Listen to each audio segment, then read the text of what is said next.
নমস্কার বন্ধুরা, চলে এসেছি ছাদে। তোমাদের দেখাবো আজকে দুটো ফুল গাছ রোপণ করা। তো দেখেছো, আমি প্রথমে একটা জলের ড্রাম কেটে নিয়েছি দুটো।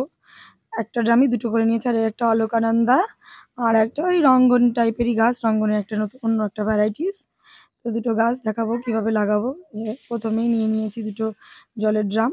এবার ওটাকে কি করেছি, প্রথমে ইট দিয়ে দিয়েছি, তারপরে যে শুকনো পাতা পাতা দিয়ে দিলাম, দিয়ে সামান্য একটু মাটি দিয়ে দেবো, দিয়ে আবার কটা সবজির খোলা টোলা দিয়ে দেবো, দিয়ে এইবার কি করবো, আবার কিছু মাটি দেব, মাটি অ্যাড করে আবার সামান্য মাটি দেব।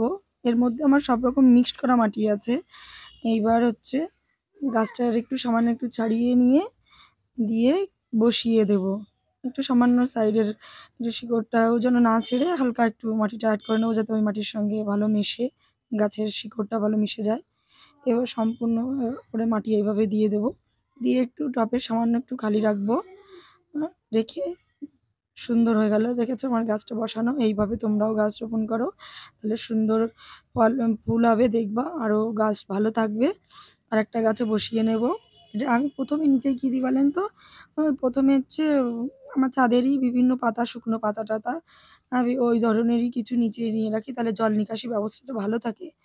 আর পরে একটু মাটি দিয়ে আবার একটু সবজির খোলা দিই, দিয়ে আবার একটু মাটি দিই, এইভাবে লাগাই গাছটা, যাতে গাছের শেকড়টা যতক্ষণ নিচে পৌঁছায় আমার সবজির খোলাটা সারও হয়ে যায়, আর গাছের সার ভালো হয়। আমার দুটো গাছই প্রায় লাগানো কমপ্লিট। দেখো কি সুন্দর হয়ে যাচ্ছে আমার গাছটা লাগানো।